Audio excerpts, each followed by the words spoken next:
you ready for the press conference? Come on, you're not excited. Are you ready to the press con?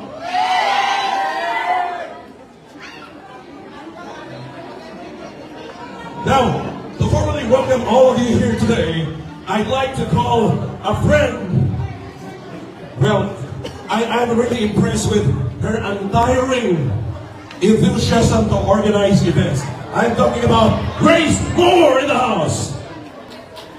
Magandang umaga sa lahat. Thank you so much for coming in our press con, especially here in Hong Kong, Satwa. And of course, to Madam Angela, thank you so much, ma'am. Thank you, and God bless you more in your business. And guys, sa inyo mga influencers, thank you. We did not expect this. Grabe talaga. Our concert last night, Dinovo po tayo sa Abu Dhabi.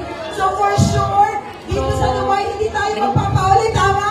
Yeah! Uhahay! Hong Korner! Ay, mahina daw. Okay.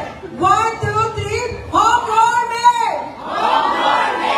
Thank you so much, Kuya Rico.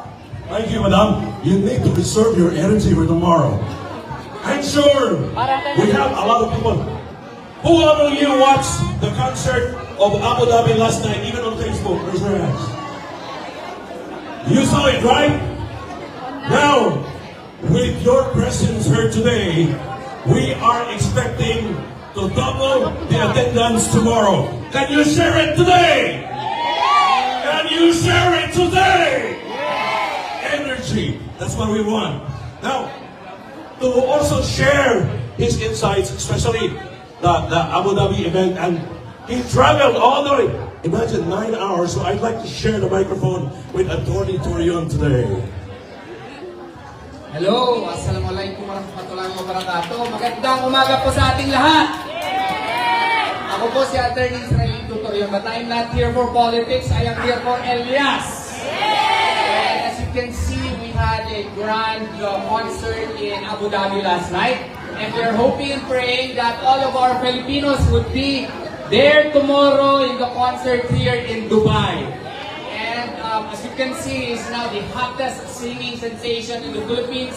And he would like to share it with our co-Filipinos here in Dubai. And we are hoping that you would be there tomorrow. Can we expect you tomorrow? Yes! So maraming salamat po sa inyong suporta kay Elias. You know, he comes from humble beginnings. He is a reflection of your history likewise. He is a reflection of all of you. And because of such, we would like to share his talent with our fellow Filipinos. And we are expecting and praying that you would support him and his journey, especially here in Dubai, United Arab Emirates. Maraming salamat po sa inyo at magandang araw po sa ating lahat. Thank you. Can we give Attorney another round of applause, please? Who among you here are Bisaya? Are you sure you're all Bisaya? Who are Bisaya? Malalaman natin yan. Say, Ohahay! I'm impressed. Tingnan natin, sino yung mas excited? Babae ba o lalaki? Okay, boys! Ohahay! Oh, girls, can you beat that? Girls, oh ha hay! Sanay kasi sisigaw sa bahay. Yung mga lalaki kasi walang boses sa bahay. So, we'd like to start. First, this event will never be a reality without a friend.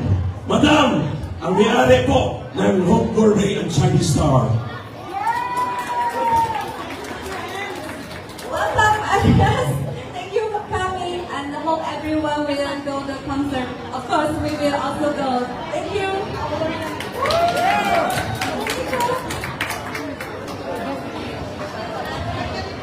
Well, I'm sure highly visible. Meron tayong twins dito, no? But we will introduce them properly.